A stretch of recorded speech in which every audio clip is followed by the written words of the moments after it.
Segera download Quran Tadabbur, dia meraih tafsir kebaikan. dalam genggaman Contoh, Anda. bulan Ramadan adalah bulan Al-Quran.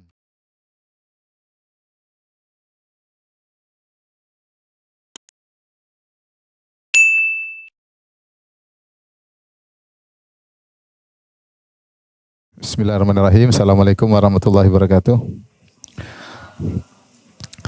Alhamdulillah, salatu wassalamu ala rasulillah wa ala alihi wa ashabihi wa mawala.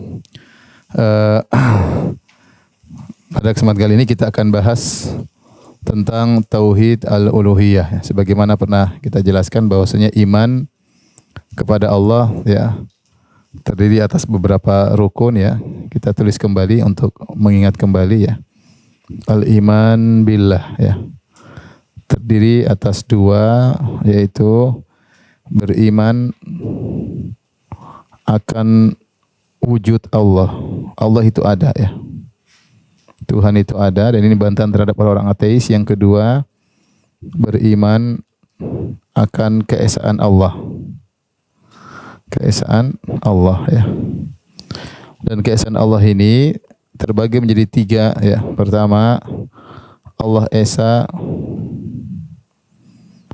dalam rububiyahnya. Rububiyahnya, kemudian Allah Esa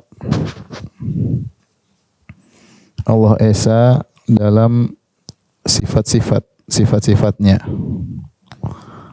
Dan Allah Esa dalam uluhiyahnya. Hiyahnya ya. Ini yang disebut dengan tauhid rububiyah.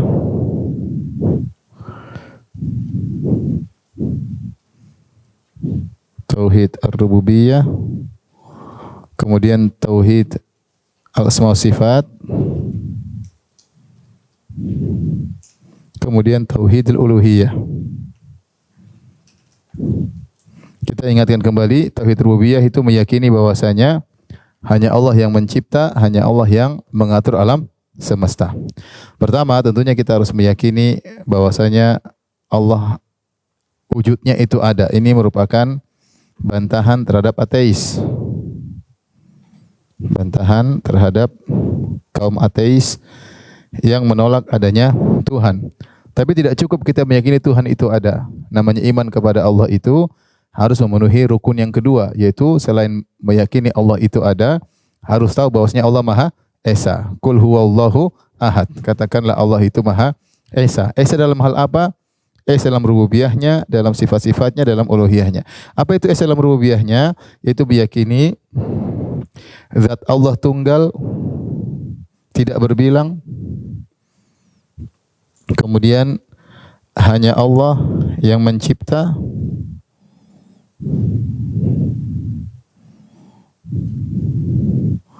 Kemudian hanya Allah yang mengatur. Allah Esa, hanya Allah yang mengatur alam semesta ini. Nah, ini kita baru dikatakan kita telah bertauhid dengan rububiyah, dan sudah kita jelaskan pada pertemuan-pertemuan sebelumnya dengan panjang lebar. Adapun tauhid tentang sifat-sifat, yaitu meyakini bahwasanya sifat-sifat Allah semuanya bersifat maha. Sifat-sifat Allah semuanya adalah maha, tidak ada yang menyamai. Adalah bersifat maha, yaitu maha tinggi, maha tinggi, tidak ada yang menyamai. Seperti misalnya Allah Subhanahu wa taala maha berilmu. Ilmu Allah, manusia punya ilmu tapi tidak sama dengan ilmu Allah. Ilmu manusia didahului dengan kejahilan, dari kebodohan. Setelah didahului dengan kejahilan, kemudian mulailah dia punya ilmu. Ilmu itu pun bertahap, sedikit demi sedikit. Ini apa, Win? Ilmu itu pun sedikit demi sedikit. Kemudian sedikit demi sedikit, puncaknya pun cuma sedikit. Kata Allah, ma utitum minal ilmi illa qalila. Kalian tidak diberi ilmu kecuali cuma sedikit.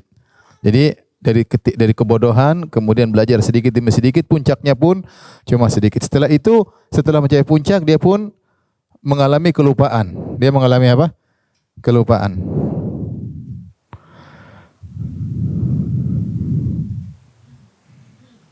Lain halnya dengan ilmu Allah Subhanahu wa taala yang tidak didahului dengan kejahilan, dan ilmu Allah maha sempurna dan Allah tidak pernah lupa. Wa ma kana rabbuka nasiya.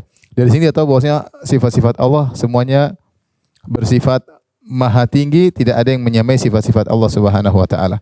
Nah, adapun tauhid uluhiyah yaitu meyakini hanya Allah yang berhak diibadahi. Hanya Allah yang berhak diibadahi. Dan ini adalah konsekuensi logis dari tauhid rububiyah dan tauhid al-asma wa sifat. Kalau orang meyakini hanya Allah yang mencipta, hanya Allah yang mengatur, kalau orang meyakini bahwasanya Allah sifatnya tidak ada yang menandingi, maka dialah zat yang sempurna yang berhak untuk diibadahi. Seandainya ada zat yang sifatnya tinggi seperti Allah, ya berhak juga diibadahi. Seandainya ada zat yang ikut mencipta, maka dia juga berhak untuk diibadahi. Tetapi ketika hanya Allah yang mencipta, hanya Allah yang mengatur alam semesta, dan sifat-sifat Allah juga tidak ada yang menyamai, maka kedua ini mengkonsekuensikan ini. Konsekuensi. Kalau begitu, hanya Allah yang berhak untuk diibadahi. Saya rasa ini perkara yang sangat mudah dipahami. Karena Tuhan, dia sendiri yang mencipta, dia sendiri yang mengatur alam semesta, dan sifatnya semua sempurna, maka dia yang berhak untuk diibadahi. Makanya kalau ada orang beribadah kepada selain Allah, maka dia terjerumus dalam syirik akbar, dosa yang sangat besar. Ketika Rasulullah SAW ditanya, ya Rasulullah, ayu dzambi a'zam? Ya Rasulullah, dosa apa yang paling besar? Kata Nabi SAW, anta ja'ala lillahi niddan wa huwa khalaqak. Engkau mengambil tandingan bagi Allah, itu sekutu bagi Allah, padahal yang ciptakan kamu hanyalah Allah Subhanahu wa taala. Inilah kira-kira intisari dari iman kepada Allah. Dan pada kesempatan kali ini kita akan fokus membahas tentang tauhid al-uluhiyah, ya. Asma sifat kita tunda, ya. Jadi kita akan fokus tentang ini, tauhid al-uluhiyah. Baik. Ibu sudah? Sudah, kita lanjut.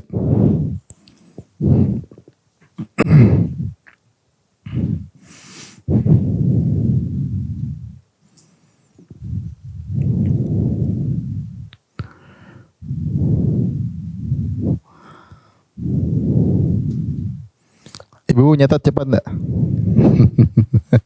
Sekarang zamannya cepat.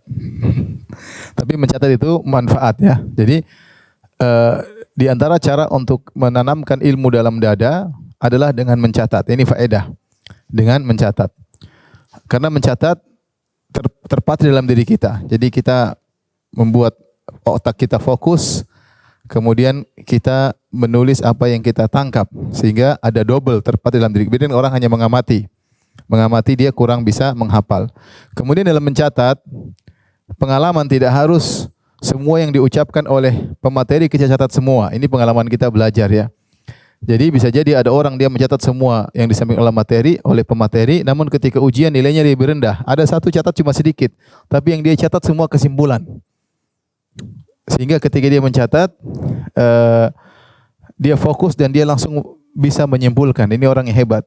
Sehingga ketika ujian dia nilainya lebih tinggi, ya. Kalau ibu-ibu catat aja semuanya. Nanti simpulan di belakang, ya. Tapi ini yang saya catat semua kesimpulan. Tapi kita lanjut, ya, ibu-ibu, ya. Baik. Sekarang kita bahas tentang tauhid al-uluhiyah. Logikanya sudah kita jelaskan tadi. Tauhid al-uluhiyah yaitu mengesahkan Allah,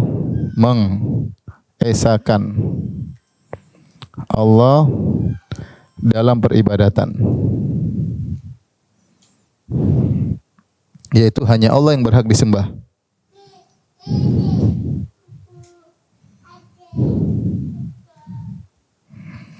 Hanya Allah yang berhak disembah. Dan inilah yang kita selalu ikrarkan dalam solat kita, paling tidak minimal 17 kali dalam sehari semalam, yaitu iyyaka na'budu. Iyyaka na'budu itu artinya hanya kepada Engkau lah kami beribadah. Hanya kepadamu-lah kami beribadah. Kami tidak beribadah kepada selainmu. Beribadah, ya. yang jadi permasalahan, sebagian orang-orang saudara-saudara kita yang menyimpang dalam hal ini, mereka meyakini seorang tidak dikatakan musyrik kecuali meyakini ada pencipta selain Allah. Apapun yang dia lakukan, selama dia tidak meyakini ada pencipta selain Allah, maka dia tetap dikatakan muslim. Oleh karenanya, kalau ada yang misalnya taruhlah meminta kepada wali-wali, atau meminta kepada mayat-mayat, ya, atau menyembelih untuk jin, atau pergi ke dukun, tetap muslim. Ini keyakinan sebagian ahlul bidah, ya. Mereka mengatakan demikian. Selama kamu tidak meyakini ada pencipta selain Allah, maka kamu tidak akan musyrik bagaimanapun apa yang kamu lakukan. Dan ini persis yang disampaikan oleh Al-Khumaini, ya, dalam kitabnya Kashful Asrar. Sama apa yang disampaikan Al-Khumaini, Rafidhi Syiah. Dia menyatakan demikian. Selama kamu tidak meyakini ada pencipta selain Allah, maka kamu tidak dikatakan musyrik. Maka meminta-minta sama Husain, meminta-minta sama Ali bin Abi Thalib, ya, dalam kondisi terdesak, seperti tadi di klip YouTube ketika dalam pesawat kemudian bergoyang, dia mengatakan ya Ali, ya Ali, ya Ali, ya. Bukan ya Allah tapi apa, ya? Ya Ali.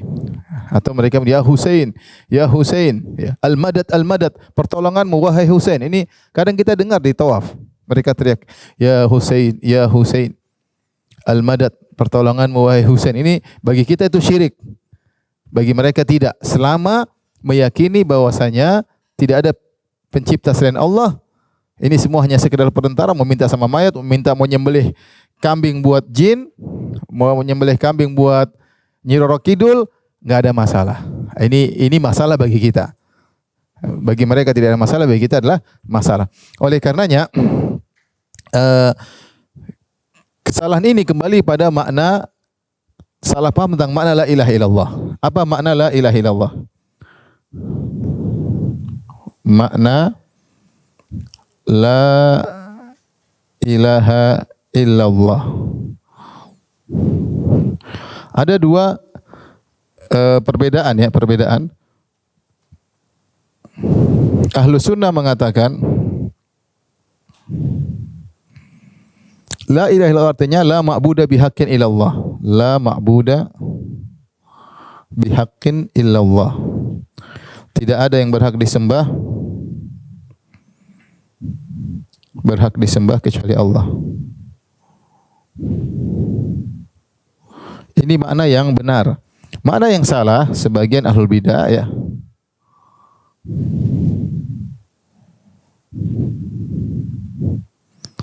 kata mereka makna la ilaha illallah artinya la qadira ala ikhtira illallah, yang artinya tidak ada yang mampu mencipta kecuali Allah. Mampu mencipta kecuali Allah. Gara-gara mereka memaknai la ilaha illallah dengan tidak ada yang maha pencipta kecuali Allah, sehingga mereka meyakini selama kamu masih meyakini yang mencipta hanya Allah, maka kamu tidak akan musyrik. Kamu minta sama Abdul Qadir Jailani, meminta sama jin, meminta sama siapapun, mau nyembelih buat siapapun, kalau ditanya siapa yang mencipta? Allah semata, kamu tidak akan musyrik. Karena itulah makna la ilaha illallah. Dan ini tentu kesalahan yang fatal dalam hal ini, karena makna la ilaha illallah bukan tidak ada pencipta selain Allah. Itu hanya konsekuensi, bukan makna yang sempurna. Karena kalau diartikan tidak ada pencipta kecuali Allah, maka orang-orang musyrikin Arab dahulu tidak mengingkari hal ini. Dan dalam banyak ayat dalam Al-Quran mereka ditanya, siapakah yang mencipta langit dan bumi? Orang-orang musyrikin Arab dahulu mengatakan Allah Subhanahu wa ta'ala. Dan Asy-Syahristani, salah seorang ulama Asy'ariyah, dalam kitabnya Al-Milal wa Nihal telah mengatakan enggak mungkin secara logis ada orang Arab dahulu bikin patung, dia pahat patung tersebut, kemudian dia meyakini patung ini telah menciptakan dirinya dan menciptakan alam semesta. Enggak mungkin, karena dia tahu keberadaan dia lebih dahulu daripada keberadaan apa? Patung. Enggak mungkin. Enggak mungkin dia meyakini patung ini menciptakan dia. Enggak ada orang segoblok itu. Enggak ada. Tidak ada ketika orang Arab dahulu menyembah patung, meyakini patung menciptakan dia. Itu enggak ada dalam kamus orang Arab, orang musyrikin Arab. Tapi patung-patung tersebut adalah simbol dari orang-orang soleh yang mereka jadikan perantara antara mereka dengan apa?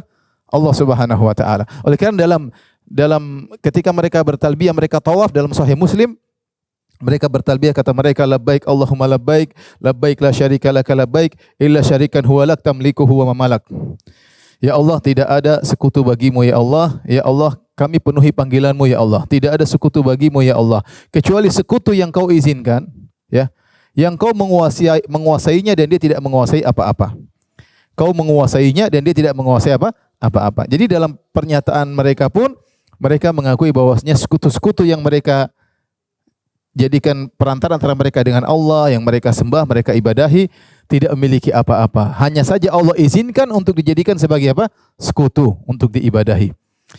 Jadi inilah asal muasal kesalahan mereka, persepsi mereka tentang syirik. Mereka meyakini namanya syirik itu akibatnya apa?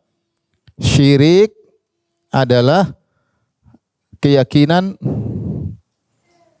ada Tuhan, ada pencipta selain Allah. Ini syirik versi mereka, ya. Ini syirik versi mereka. Ya, ini syirik versi mereka. Ini kesalahan. Kalau menurut kita tidak, namanya syirik itu beribadah kepada selain Allah, ya. Yaitu selain beribadah kepada Allah, syirik itu artinya apa? Mengambil sekutu bagi Allah, menjadikan sekutu bagi Allah.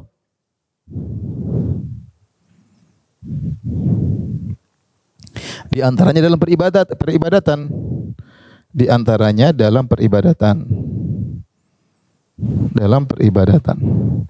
Jadi mereka hanya membatasi syirik dalam rububiyah, bahwasanya kalau tidak meyakini ada pencipta selain Allah, kamu tidak akan musyrik. Kamu masih apa? Muslim. Kamu tidak bakalan kafir. Kita enggak. Kamu beribadah kepada selain Allah, kamu musyrik.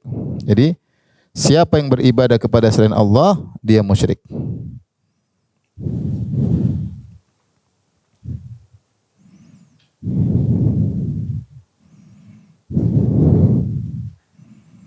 Maka dia musyrik. Ini yang benar.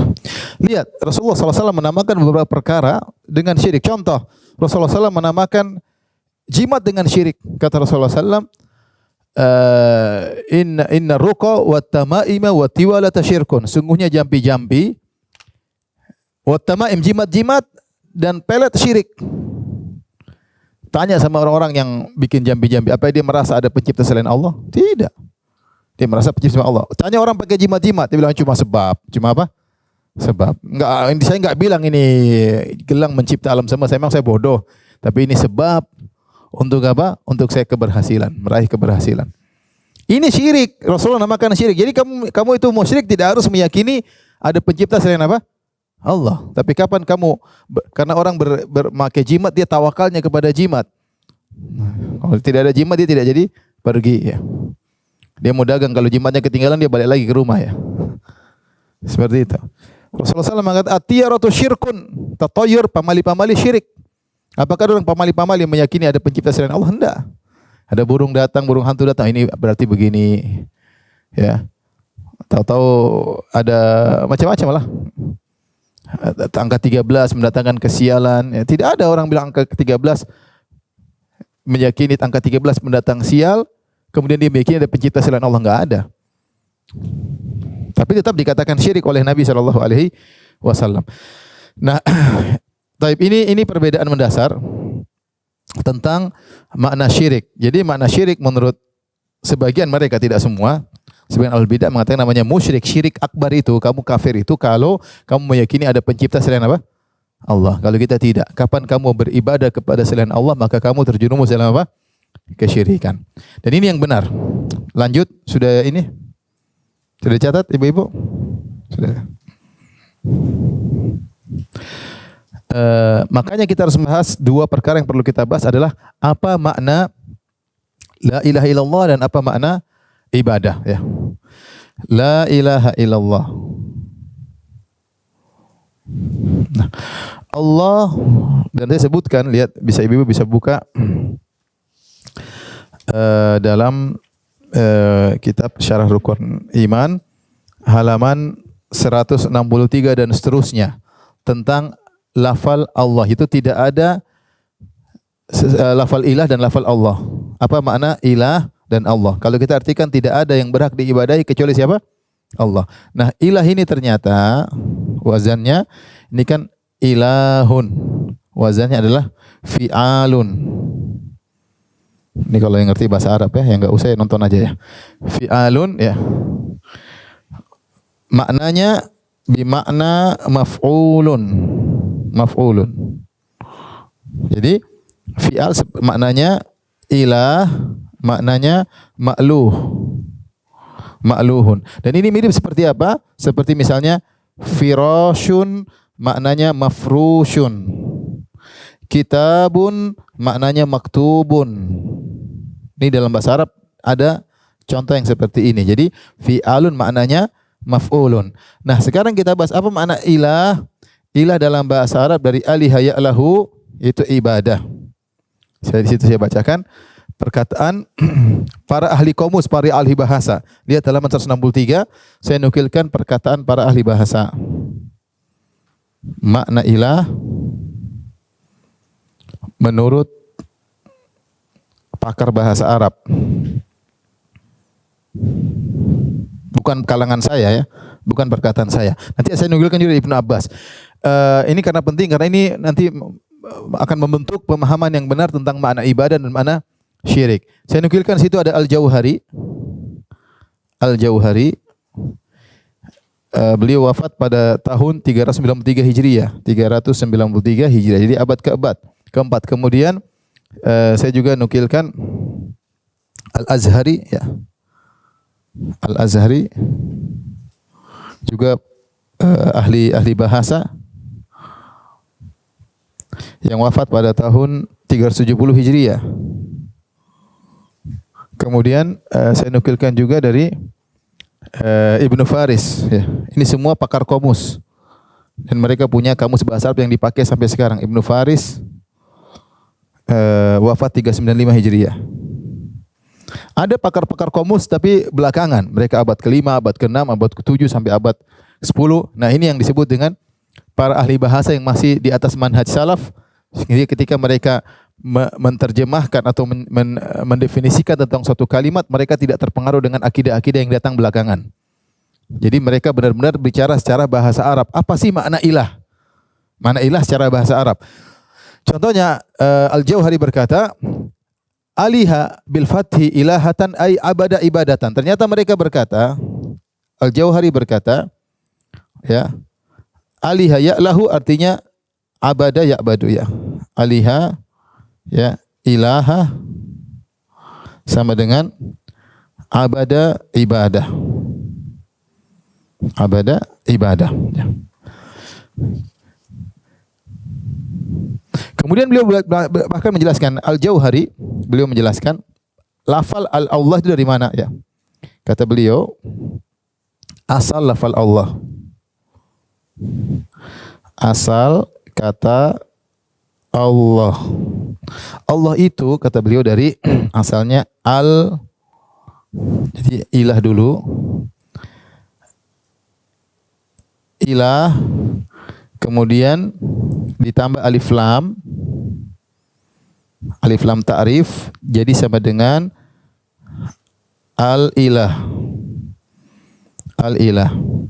Kemudian al-ilah, orang Arab biasanya menghilangkan hamzah, jadi ini hamzah dicoret.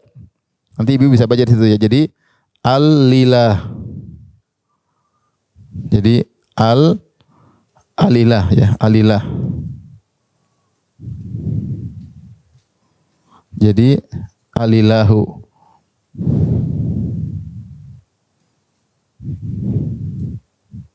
Setelah alilahu kemudian lamnya ditasdid, lam ditasdid. Jadinya terakhir menjadi Allahu. Allahu.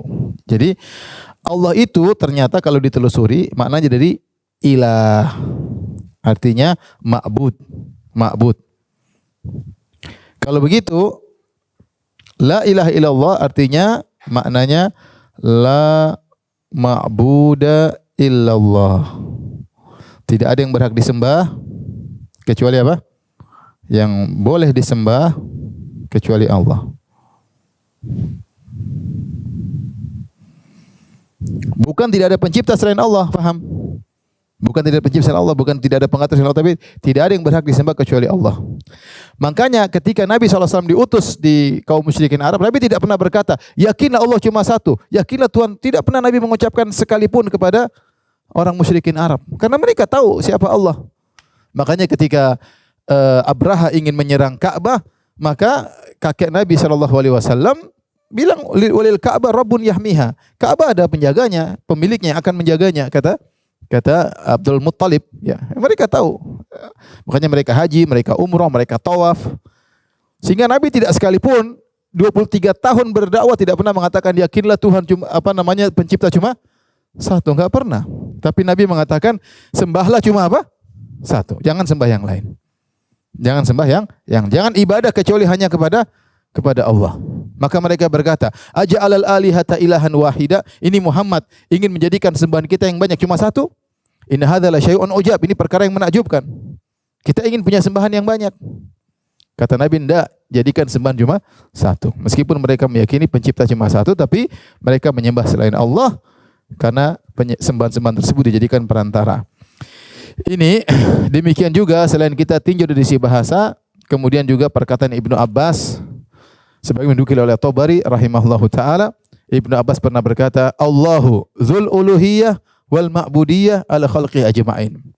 Jadi Ibnu Abbas radhiyallahu anhuma, seorang sahabat, menafsirkan lafal Allah, dia mengatakan Allah maknanya apa? Dzul uluhiyah wal ma'budiyah, yaitu yang berhak untuk diibadahi atas seluruh makhluknya. Sehingga inilah makna yang benar la ilaha illallah menurut Ahlus Sunnah wal Jamaah dari sisi bahasa, dari sisi dalil, dan dari perkataan para sahabat. Kenapa kita agak detail akan hal ini? Karena orang ketika salah paham tentang makna la ilaha illallah, mereka bermudah-mudahan dalam kesyirikan. Apa-apa pergi ke dukun, yang penting yakin. Emang pencipta, emang kita yakini dukun pencipta? Tentu enggak, ya sudah. Emang syirik di mana? Ya, enggak apa-apa nyembelih buat jin, bangun rumah daripada nanti diganggu jin, ya udah kita nyembelih ayam 3 ekor, hitam semua, enggak boleh ada yang putih sedikit pun bulunya ya. Kemudian kita tuangkan darahnya di tanah. Saya pernah lihat sendiri. Kali itu saya pernah lihat sendiri. Ya. Maksudnya bukan lewat YouTube, saya lihat langsung. Jadi orang mau bangun rumah, ada kiai datang suruh potong untuk menumpahkan darahnya di areal rumah tersebut. Akhirnya dicarilah ayam hitam, kemudian disembelih, kemudian darahnya ditumpahkan di areal tersebut dengan tujuan agar jin penjaga tanah tersebut tidak mengganggu proses pembangunan rumah. Dan ini syirik. Ini syirik besar, mengeluarkan seorang dari Islam. Sebagaimana seorang kemudian menyembelih kerbau, kemudian dilepaskan di pantai selatan misalnya agar Nyi Roro Kidul tidak mengganggu, ini syirik akbar karena menyembelih adalah ibadah. Menyembelih adalah apa? Ibadah.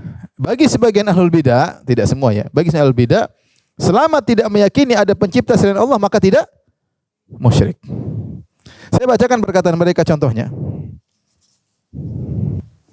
Contoh di antara mereka yang berkata, annahu la yakfuru al-mustaghithu illa idza taqada khalqa wal ijad li ghairillah. Jadi berbicara tentang orang yang minta-minta kepada wali, kepada nabi kalau di tengah lautan, kemudian berkata, ya Muhammad, tolonglah aku, atau ya Abdul Qadir Jailani, tolonglah aku, atau ya Ahmad Al-Badawi, tolonglah aku. Kata mereka, ini tidak syirik. Enggak ada masalah. Selama kamu tidak meyakini illa idza taqadal khalqa wal ijad li ghairi, kecuali kalau dia meyakini ada pencipta selain apa? Allah.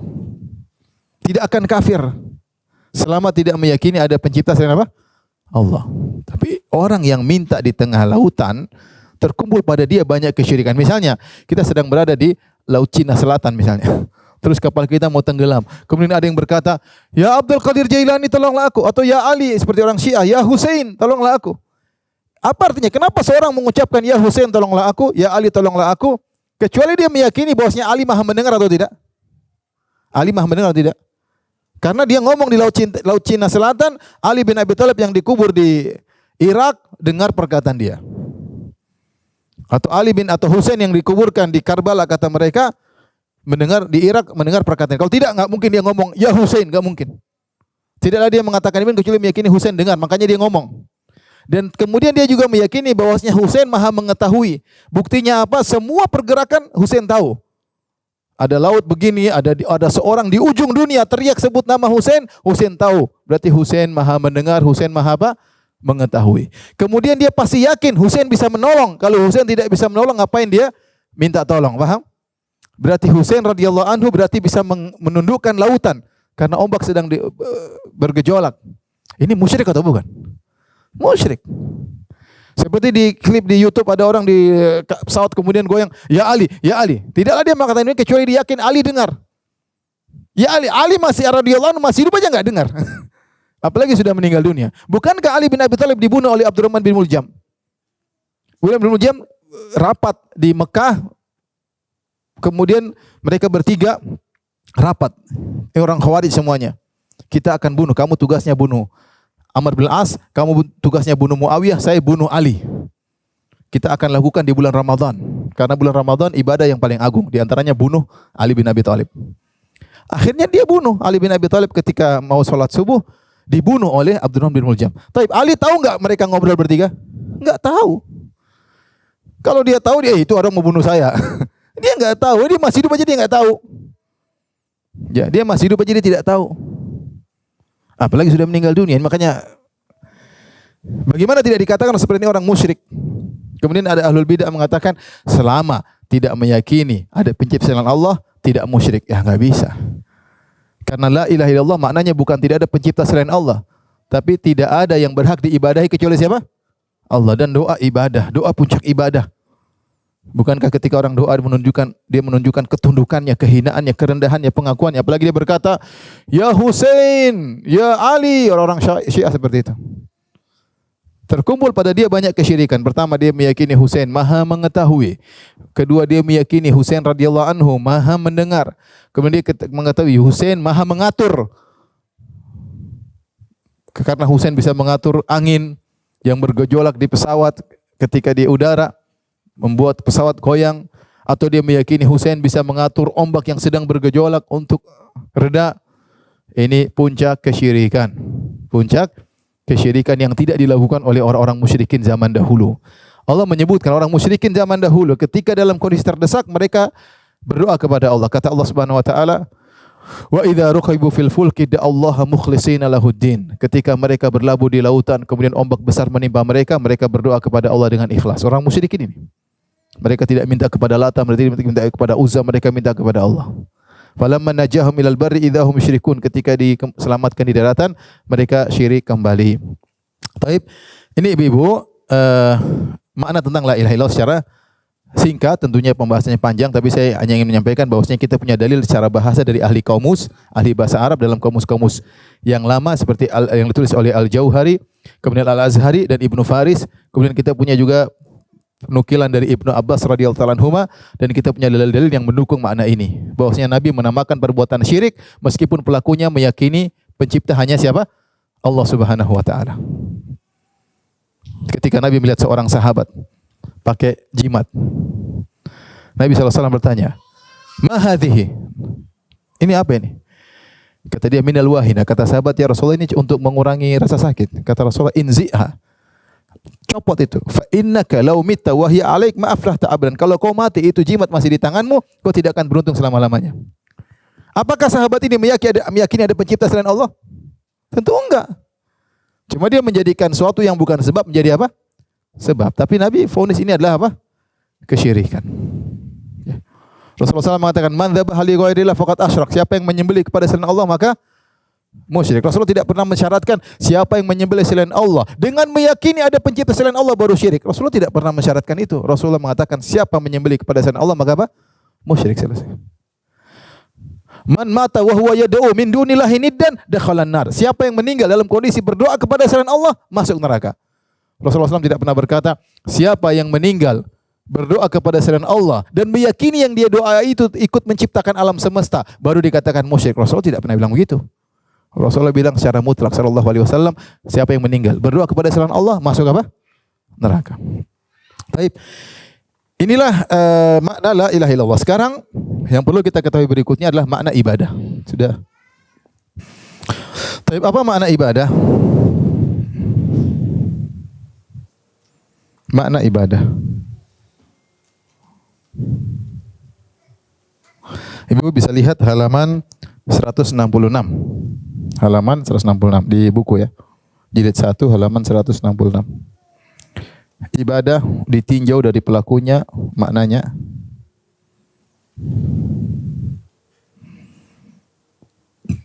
Kemudian ditinjau dari definisi ibadah, ditinjau dari jenis ibadahnya, dari jenisnya, jenis atau macam-macamnya.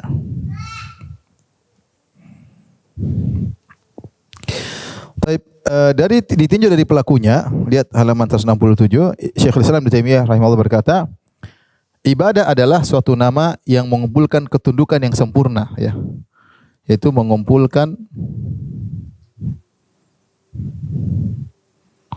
ketundukan zul, ya, ketundukan yang sempurna atau puncak ketundukan,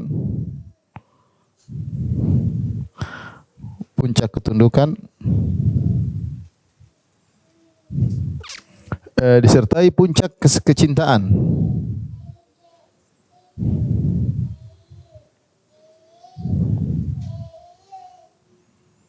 Kecintaan kepada Allah. Inilah makna ibadah secara sederhana. Adapun ditinjau dari jenis-jenisnya, yaitu semua yang mencakup perkara yang dicintai oleh Allah, ya. Semua perkara yang dicintai oleh Allah. Dicintai oleh Allah, dicintai dan diridhoi oleh Allah. Oleh Allah, ya.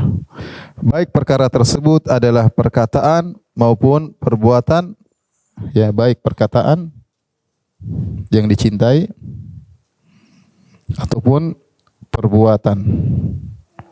Perbuatan tersebut ada yang batin,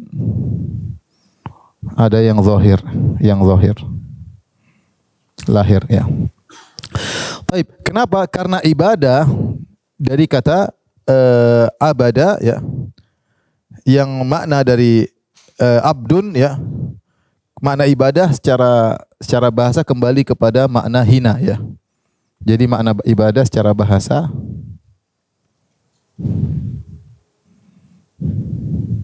kembali kepada makna zul. Makna zul. Az-zul yaitu kehinaan. Contohnya disebut contoh seperti dikatakan contoh tariqun mu'abbad. Dalam bahasa Arab, tariqun mu'abbad. Apa yang disebut tariqun mu'abbad? Yaitu jalan yang sudah ditundukkan. Tariqun mu'abbad maksudnya jalan yang ditundukkan, dihinakan. Yang ditundukkan sudah bisa diinjak, bisa dilewati oleh onta dan kuda. Kalau tariq yang masih belum bisa, tidak dikatakan tariqun mu'abbad, dan sampai sekarang masih digunakan. Saya kadang ngobrol sama orang Arab ketika kita berbicara tentang suatu perjalanan, dia bilang di sana tariq mu'abbad, maksudnya sudah dimudahkan, sudah ditundukkan untuk bisa dilewati. Kalau terjal mereka tidak bilang tariq apa? Mu'abbad. Jadi tariq mu'abbad itu jalan yang sudah dihinakan dan mudah untuk diinjak-injak. Ya, itu dari mata ibadah. Seperti disebut juga abdun mamluk. Abdun mamluk, hamba sahaya, ya. Hamba sahaya yang dimiliki, yang terhina, yang dihinakan, dikuasai oleh apa? Pemiliknya. Jadi makna abdun adalah maknanya kembali kepada kehinaan. Intinya ibadah itu penghinaan diri kepada Allah Subhanahu wa taala. Penghinaan diri, pengakuan kerendahan kepada Allah. Ini makna secara sederhana. Dan model-modelnya harus ditinjau dari sisi macam-macamnya, banyak tercakup. Tapi ini semua jika ada dalilnya. Coba banyak ibadah, ya, baik perkataan misalnya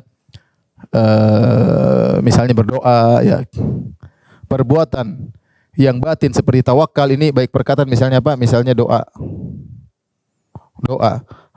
Perbuatan yang batin misalnya apa? Tawakal. Yang lahir banyak seperti sholat, kemudian menyembelih. Ini semua apa? Ibadah. Ini semua adalah ibadah. Doa ada dalilnya, Tawakal ada dalilnya, salat atau menyembelih ada dalilnya bahwasanya itu merupakan ibadah. Nah, semua ibadah ini tidak boleh diserahkan kepada selain Allah Subhanahu wa taala. Karena semua ini dilakukan dengan menghinakan diri seorang hamba. Contoh seorang sedang doa, kira-kira dia menghinakan diri atau tidak? Karena dia tahu dirinya tidak mampu dan dia tahu zat yang dia mintai mampu untuk mengabulkan kehinaannya, mengabulkan keinginannya. Maka dia menghinakan diri, dia minta, ya Allah, ya Rabbi. Ini doa ibadah yang sangat agung. Makanya Nabi SAW mengatakan, ad-du'a'u huwal ibadah. Doa adalah ibadah. Contoh tawakal. Kenapa kita tawakal kepada Allah? Karena kita menghinakan diri, kita tahu saya tidak mampu melakukannya kecuali Allah yang menentukan. Makanya kita tawakal. Kita sering menghadapi permasalahan ini di luar kemampuan saya. Saya hanya tawakal kepada Allah. Saya menghinakan diri saya menyerahkan urusanku kepada Allah. Wa ufawwidhu amri ila Allah. Aku serahkan urusanku kepada Allah karena aku tidak bisa menjalaninya. Itu tawakal, ibadah atau bukan? Ibadah. Tidak boleh seorang bertawakal kepada jin, tidak boleh bertawakal kepada malaikat, tidak boleh bertawakal kepada yang lain. Tawakal hanya kepada siapa? Allah. Itu amalan hati. Ibadah. Ya, karena Allah Subhanahu wa taala memerintahkan fa'alallahi falyatawakkalul mutawakkilun. Hendaknya orang yang bertawakal hanya bertawakal kepada Allah. Kemudian juga misalnya menyembelih. Ibadah yang zahir seperti salat. Kenapa kita salat? Karena kita mengagungkan Allah. Makanya kita salat. Dalam salat ada banyak kehinaan, sujud, ruku. Kita sujud ruku hanya kepada Allah. Dalam seluruh ibadah ada kehinaan. Contohnya menyembelih. Kita menyembelih ketika hewan korban. Subhanallah. Kenapa kita menyembelih? Kita keluarin duit banyak, ya. Beli sapi, apalagi sapi sekarang lagi mahal karena banyak penyakitnya. Banyak yang mati, beli sapi mahal. Kita menyembelih, ya Allah. Kenapa? Kita menghinakan diri kita dengan mengorbankan uang kita untuk membeli sapi, kemudian kita pelihara, kemudian kita sembelih karena siapa? Karena Allah. Ini semua ibadah. Kalau diserahkan kepada selain Allah berarti apa? Syirik. Nah, menurut mereka ini, semua ini kalau diserahkan kepada selain Allah nggak ada masalah. Selama tidak meyakini ada pencipta selain apa? Allah. Repot kalau begitu. Akhirnya mereka menuduh kita suka mensyirik-syirikan orang. Sementara ya ini kamu syirik-syirik orang terus. Ya gimana, emang dalilnya ada kok. Sementara mereka, kamu jangan syirik-syirikin orang terus. Kalau ada orang pergi ke dukun, bilang apa? Kalau ada orang nyembelih kepada jin, bilang apa? Kalau ada orang berdoa kepada mayat, bilang apa? Kata mereka nggak boleh bilang kafir, nggak boleh. Terus gimana? Justru ketika kita tidak mengvonis itu sebagai syirik, kita menghinakan Allah Subhanahu wa taala. Apa kata Nabi ketika ditanya, "Ayyu dzambi a'zam ya Rasulullah?" Dosa apa yang paling besar, kata Nabi? "Antaj'ala lillahi niddan wa huwa khalaqak." Engkau mengambil tandingan bagi Allah, itu engkau beribadah kepada Allah dan beribadah kepada selain Allah, padahal kau tahu yang ciptakan kamu hanya siapa? Allah. Itu wali kalau ikut ciptakan kamu, sembah dia, enggak ada masalah. Itu jin kalau ikut ciptakan kamu, ikut kasih rezeki kepada kamu, ikut siapkan dunia, ikut siapkan oksigen buat kamu, sembah itu jin, tidak ada masalah. Demikian dulu, wabillahi taufik. Assalamualaikum warahmatullahi wabarakatuh.